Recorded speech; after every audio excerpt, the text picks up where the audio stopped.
80% of the people who get infected get the virus from someone who has no symptoms. That means that you can be standing and having a conversation with someone and getting infected with the virus without either of you being aware that that's happening. And that's because we now know that just speaking, talking in a normal voice, it appears to be able to transmit the virus to the person you're interacting with. That's another reason why the 6 feet apart and the face coverings are so important, because we don't know really who is capable of transmitting the virus. So to be safe and to keep everyone protected, that's the whole point of the social distancing and the face coverings, to protect each other and everyone else in our communities. Happy 4th of July, Carla and everybody. Good afternoon. Hello. Yeah. Good afternoon. And that was just the beginning of April when we started talking about social distancing, talking about the mask. The pandemic had hit really hard, starting then and spreading. And Carolyn, it's July 4th. When I was growing up, and even up until last year, people would say, have a safe Independence Day. And they were talking about driving and traveling, or even fireworks. But today we're talking about something else, and that's COVID-19, that you can be responsible, just like Dr. Hildreth said, when he was talking about that spread just yesterday. He was here in Nashville, he's in Meharry, and he also does the briefings with the mayor here. He said that for Memorial Day, that one person could spread this to 500 people. So yesterday, the toll in Nashville for the daily toll was 600. That's the highest level of infections per day. I got up to go and I went to look at something on television real quick. I heard something on CNN and I wanted to make sure it was correct. And they had it on the screen, 11,400 in Florida in one day, the highest. And that's what they were talking about. We're still watching 4 states, just as we were last week. You're talking Florida, you're talking Texas, Arizona, California, where the numbers are surging. I just saw a chart this morning. It's probably the first time we weren't at the top of the chart, but it was 4 months ago that we pulled together quickly a team of leading experts, doctors, to talk about what was happening in our country. And it was triggered all at that time by Dr. Georges Benjamin, who had been on Capitol Hill testifying. He had gone on to Capitol Hill actually the month before. And so he was testifying in Washington, D.C. I was reading this story. I called him up very quickly, also called up Dr. Donna Christensen and Dr. Reed Tuckson and said, you guys, we got to talk about this. We got to figure out a way to calm some fears with some facts. All 4 of these individuals strongly committed, Dr. Hildreth in that group as well, but committed to eliminating health disparities. And so we called Dr. Benjamin back up again this week and said, come on back onto the show, because we need to talk about what you told us back in April during the taping of that show, what you were testifying to. It has all come to play out. And where are we now? How would you describe our situation now, Dr. Benjamin? Welcome. Hi, how are you, Carol and Carla? The challenge we have is that we've now got a really big resurgence. But let's take ourselves back. Let's remind ourselves that the original plan was for us to shelter in our homes, to try to get our hands around this so that our health system would be better prepared to handle the sick people that came in. And in many parts of the country, we were very successful in doing that. New York's the best example of that today. The challenge, though, we had is that everybody didn't do it. We had some people that are very resistant to simply masking and washing their hands and physical distancing. And now, of course, we're seeing the result of some of that, and as well as some of the mass gatherings that we've had, particularly among young people. Remember that now today, there's over 2.8 million cases in the United States. In April, we were in a much smaller number, right? We were in the thousands. We have over 129,000 people who have died. And yesterday, in terms of new cases, we were over 50,000 new cases in a single day. That's nationwide. And these big resurgences we're seeing across the whole country. I have this map that I look at every day called How We Reopen Safely. It's a stoplight chart, red, green, yellow. And there was a time when a lot of it was yellow, a fair amount red, some bright spots of green. Well, today we've still got 3 states that are green. New York, again, is another example of that. But only 8 states are yellow, and the rest of the nation is red. And not only red, but the number of cases growing in all those states each and every day. Now, the good news, bad news story is that a lot of them are young people who, while young people can get this for sure, and we're now seeing more and more young people get really sick, which is very concerning, but still better than older folks. But I want to make sure everyone hears me that yes, you can get sick even if you're young and even if you're a child. We know that for sure now. And then finally, we've learned a lot on the treatment side of this. So for example, one of the reasons we probably don't have as many deaths that's in proportion to the number of new cases that we have. Number one, the people that are getting the new disease are younger overall. Number two, docs have learned a whole lot better about how to treat this disease, what to do, what not to do, when to intubate people, when not to intubate people, whether that's in the tube in their lungs so they can help breathe them. Mm-hmm. And we've got a couple medications that help us with this severe inflammation that people get. Dexamethasone and remdesivir are 2 medications that we're still learning how best to use them, but they're a ray of hope in treating this disease. Finally, we don't have a vaccine yet, although we have had some promising results from vaccines. I think I mentioned this the last time I was on the show, that the best we've ever done to take a vaccine is 4 years from conception to actually getting the vaccine. The good news in some ways here is that with the first SARS virus that we had several years ago, which any new vaccine that we're doing now is based on, we had a running start. So we've cut off a few years in terms of our prior experience, but I still don't think we're going to have a vaccine before the first of the year. I know people say it'll be at the end of the year, but it'll probably be in the first of the year or so. And Dr. Benjamin, you're saying exactly what Dr. Hildreth said when I went to interview him for those public service announcements. And that's one of the things that we talked about the vaccine. He's been in infectious disease, in addition to being president of Meharry and CEO of infectious disease for 40 something years. And, we hear all these people saying, oh, we're coming up with the vaccine. It'll be here at the end of the year, beginning of the year. And he said he does not see that because you have to do testing. And who's going to test something like the next week or something, the way these people are explaining. But they and many other hospitals and universities and medical centers are working on things that may be able to retard some of the cells, as you know. You mentioned children several times when you were just giving us the forecast again. And one of the things that we know a lot of schools have now delayed again, school, because we know that children can now get it. What can you tell parents to prepare their children right now? And are there any things that they need to, we take vitamin C and D, are there things that they could be taking? And what should we tell parents as they prepare to go to school? Well, obviously kids need to, have a healthy meal, get a good rest, just like you would for any going to school. But I do think that parents need to build into their morning ritual a series of steps to see if their kids are okay to go to school. So what I mean by that is any fever. I would take my child's temperature every day before I go to school. Normally parents don't do that. You put their hand on their forehead and if they look okay, you send them to school, right? But if the child is grumpy, we all know our kids, and not feeling well, that kid should not go to school at all. If they have a temperature, fever, they should not go to school at all. If they have any kind of respiratory symptoms, cough, stuffy nose, any of that kind of stuff, no daycare, no school. That's the first thing that all parents should do. And then those children will need to be checked when they get to school. And any child that has anything that looks like they might be sick, they'll need to have a safe place for that child so the parents can come and get them.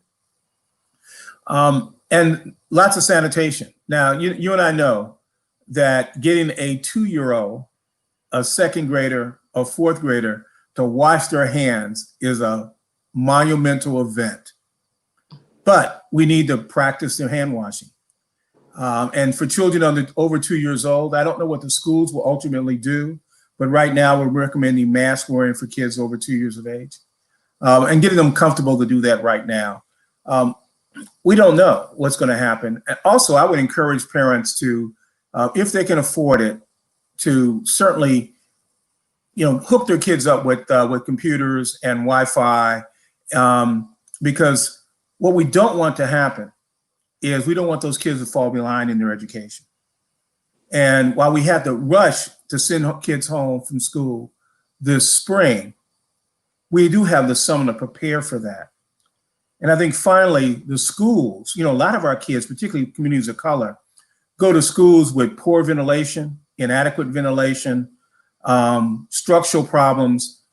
The schools need to find the money to fix those over the summer so that all the kids can go to healthy school environments. Well, you've once again given us some great advice, and I forgot to leave. I think I left out your long title, but I should let people know that you represent the American Public Health Association in Washington, D.C. with great distinction, and we thank you for that. And we want you to stay close and stay in touch with us, because Yes. you always come and given us some great advice, and we just hope people listen and take heed. Take care of yourself and stay safe, Dr. Benjamin. Thanks, Carolyn. Thanks, Carla. Thank you. Happy 4th of July, by the way. Absolutely. Thank you. And I'm glad you started that conversation about schools. We're going to be talking about schools. We've got a school board member and South Carolina's Teacher of the Year coming up next, right after this message. This is Dawn Staley, head coach of the University of South Carolina women's basketball team. In the fight against COVID-19, we all have an important role to play. Let's stop COVID-19 and spread caring. And remember to stay careful and stay connected. Visit DHEC's website for more ways to stay South Carolina strong.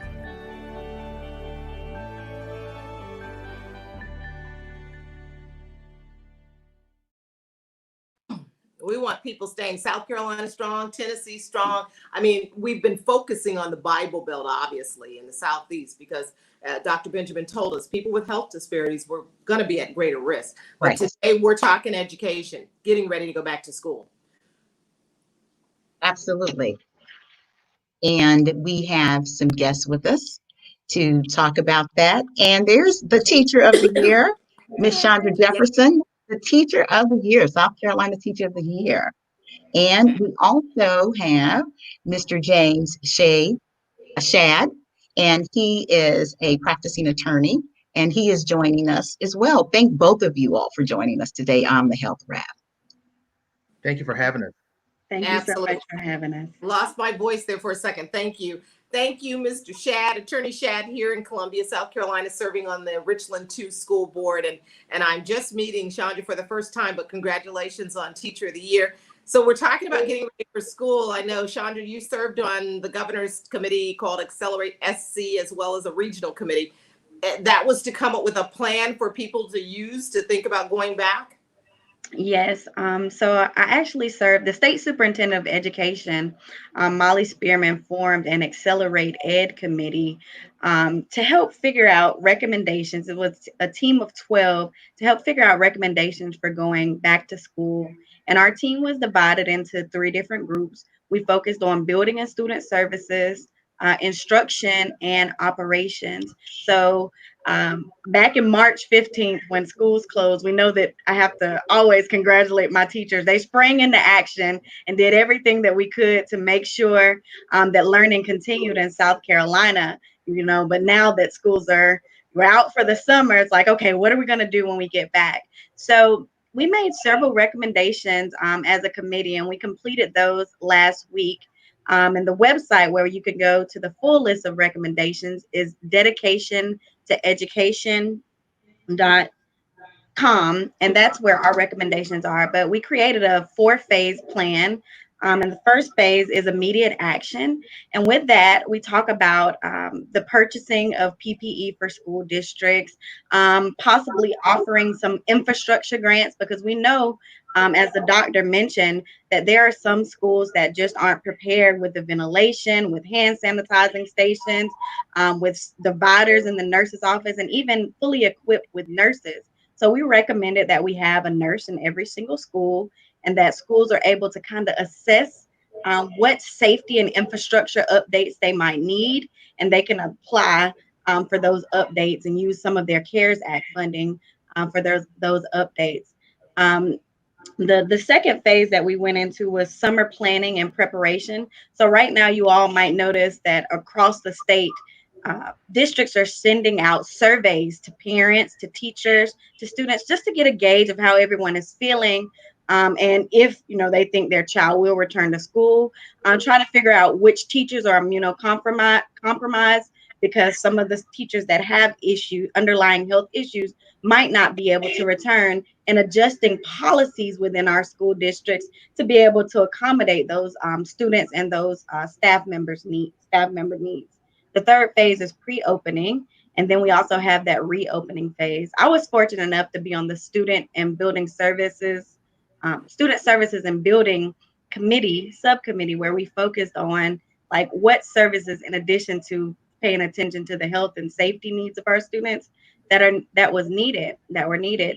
And some of those are mental health issues, because mental health and trauma issues, because we know that with students and teachers being at home, that there are some trauma that students have faced. So making sure that we partner with our Department of Mental Health, we partner with DHEC to make sure that we have those guidelines in place, just something in place to help with the social emotional needs of our students and our staff when they return. But the key thing here is knowing that these are recommendations, and we know that every district is not the same. We have small districts that might have totally different needs than those larger districts. So these are just recommendations, but basically it's up to the districts to identify their needs and make a plan that help and support their community and their students.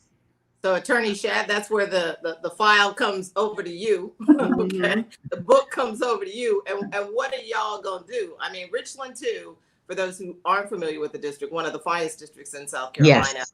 and has done great things and very innovative. So what's next? So we What's still have, we still have our challenges, and I appreciate you giving us the kudos on where we are as a district. But like Ms. Jefferson said, the needs can be different from our smaller rural districts as opposed to ours. We are somewhat in Northeast Richland County. We're somewhat of a suburban area, but we still have challenges that are ahead of us. Even though we have, for the most part, a robust broadband coverage, there's still pockets of areas where broadband is a challenge. And that's really been the case for the state. And obviously, we're still trying to advocate to our legislators and the governor to make sure that broadband really is treated as a utility, because it's absolutely a necessary thing. I know Dr. Benjamin had talked earlier about having Wi-Fi and laptops and that sort of thing. Yeah. Unfortunately, we still have those challenges even in Richland District 2, making sure that we have those hotspots. And we did that in the spring.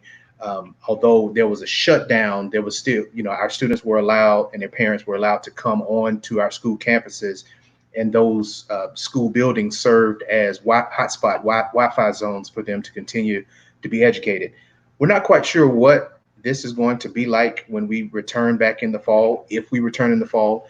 But what we've done is we have some task force. We have our reopening task force, and they've been going through this throughout the entire summer. As Ms. Jefferson said, a survey went out in June, and we just sent one out this past Wednesday, just to hear from our staff, from our parents, and from the students, just to find out exactly where they are, what are they comfortable with. And so it's still an evolving situation, but we really have, and like she said, each individual district has to kind of, with the guidance from CDC and DHEC and that sort of thing, try to formulate a plan. But the target keeps moving, as Dr. Benjamin said. We've had spikes, it's going down. Now we're seeing more young people are becoming infected and now becoming sick. Just 6 weeks ago, kids can get it, they can become carriers. And we were concerned about the elderly population that they may come in contact with, but they really wasn't getting sick. Now we're finding that that's the case. So we have to take all that in consideration when we determine, are we going back to a traditional form of school? And if so, what does that look like? What does that mean for that fourth grader or third grader they're always in each other's faces and mouths and that sort of thing. And a mask can obviously be very uncomfortable. And then frankly, as adults, our staff and our teachers, some of them may have very personal conviction in terms of whether they should wear their PPEs, whether they're doing it now on their own, and then whether we're going to require them to do so and to enforce that with all of our students. And I did want to touch on what Dr. Benjamin was saying, because this is what we had a conversation about at our last board meeting this past Tuesday, was the temperature checks. What does that look? Because we discussed that. Are we going to check every single student when they come in every single day? And if they come presenting with, a fever, what do we do? Now, as Dr. Benjamin was speaking, I was wondering if that parent who has to go to work that day, but that child presents with a fever, is it COVID? We don't know. Or is it like, especially in the fall and in the winter, kids get cold. They may have just a regular type of virus, and they may have. Now, of course, we always suggest that they keep them home until the fever breaks for 24 hours. But that parent has to make that decision whether they send their child to school. Not sure if it's COVID related, but they have to actually go to work and they don't have childcare at home. What are they going to do? Are they going to potentially infect other kids? And then what still keeps me up at night is we take in all these precautions and kids still become carriers, and then they go back home to their parents, to their grandparents, people who are immunocompromised. And are they actually going to be,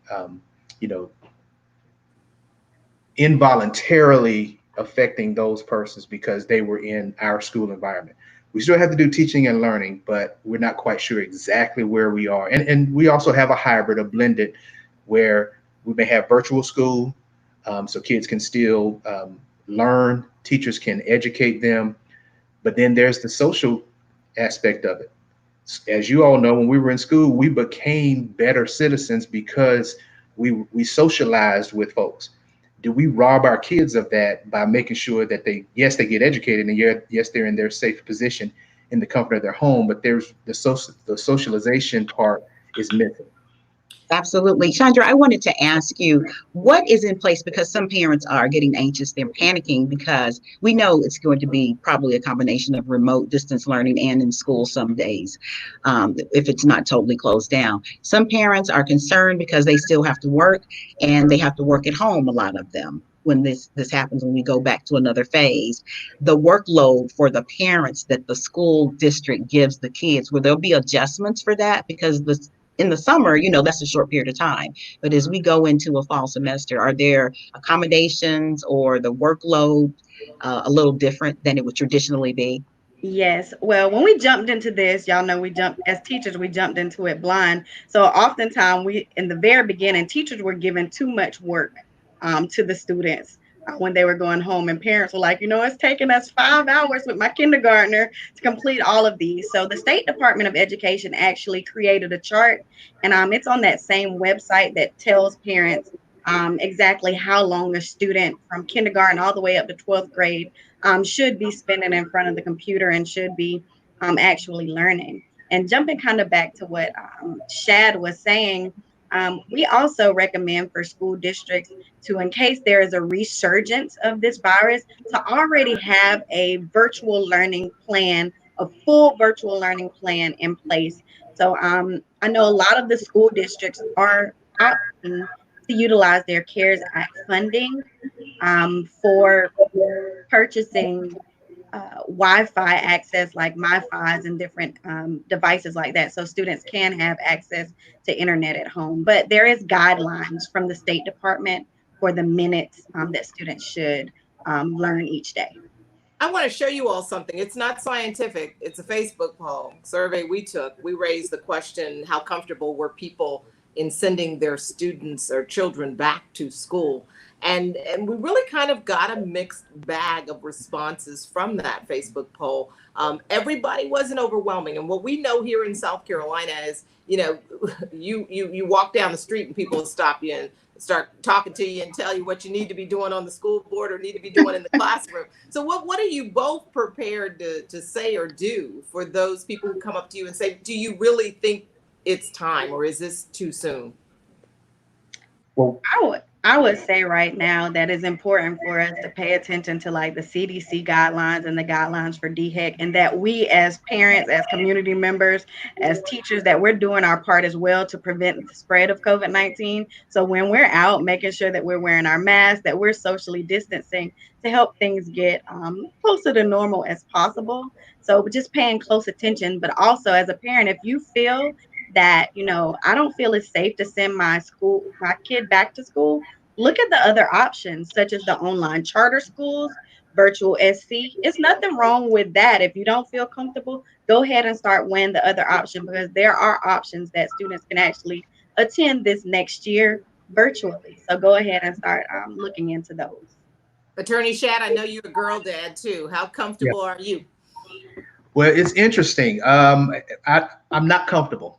I have to be honest. But I do trust that our district is going to do everything in their power to make sure that all the students are safe. And I appreciate them providing those options to the teachers. We just started our virtual school. We just launched that. So that is absolutely an option for parents. And what we're telling them is that it's really for the entire year. As soon as they decide to enroll their child there, they are locked in there for the entire year. Mm-hmm.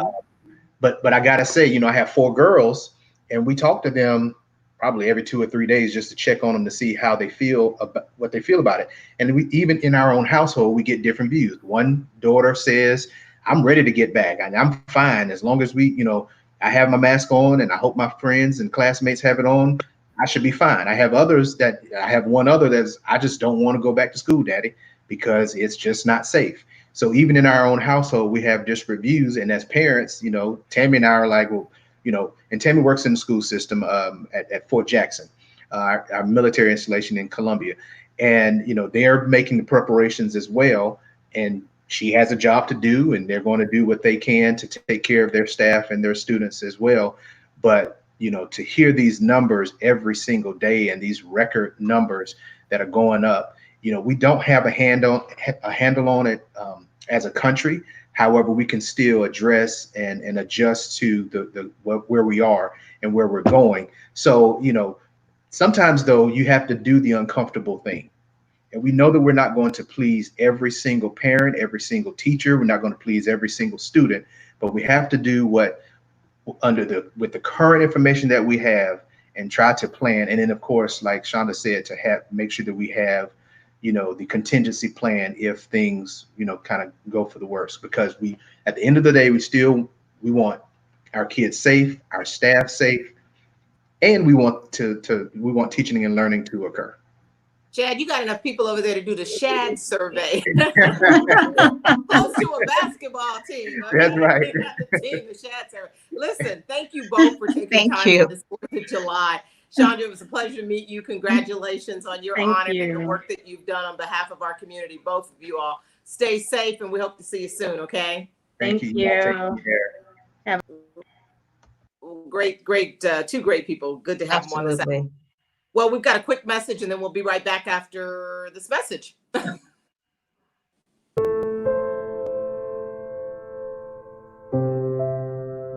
We are a team.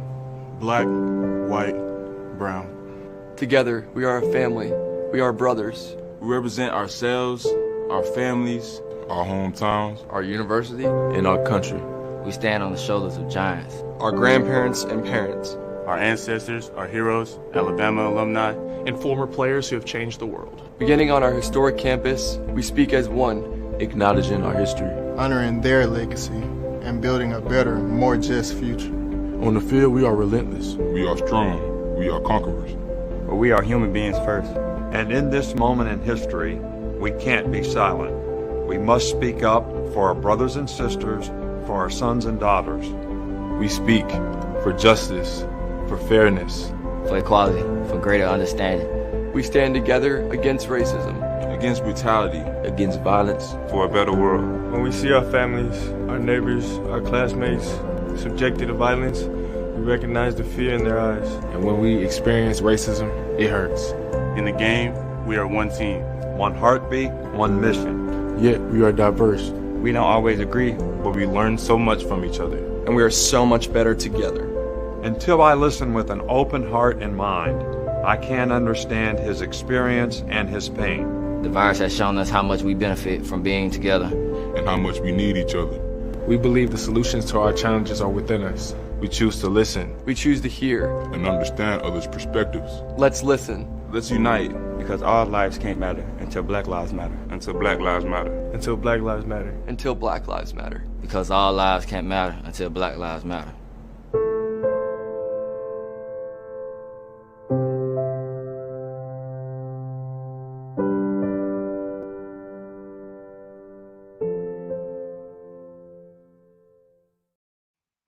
So, Carolyn, I want to give a huge shout out to Alex Leatherwood, the first player that you saw there from the University of Alabama. I mean, he scores big with this one.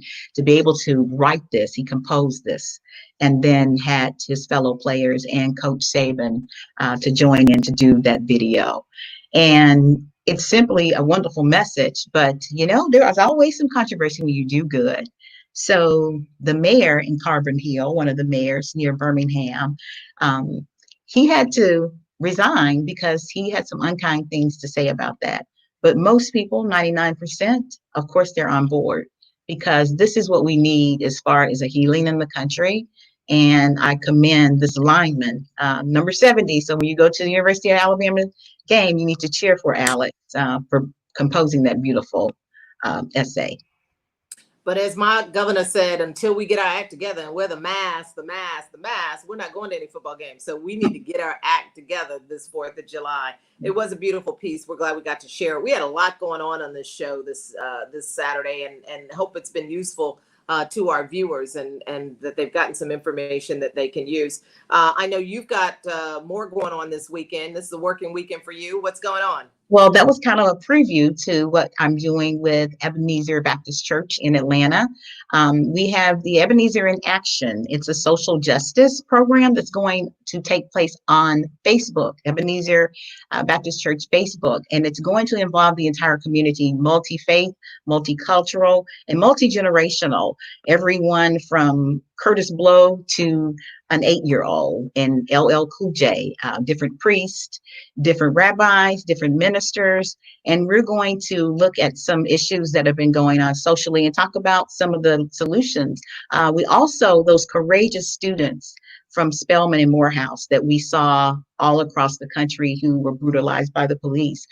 Been talking to them. They will be participating as well. So it's at 7 o'clock tomorrow evening, Eastern time. And it is We Will Not Be Silent. Sounds like a great show, another great project. Thanks for sharing it with us.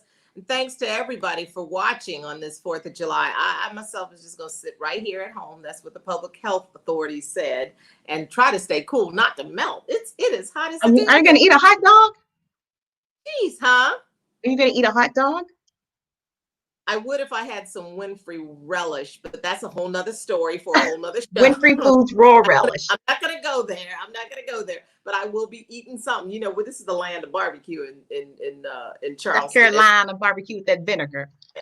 Well, we got some tomato too, so we'll be tasting. We'll be taste testing. I love the vinegar. The most important thing is for everyone to stay safe until we see you the next time. And we thank you so much for being with us on this 4th of July. Bye-bye. Bye.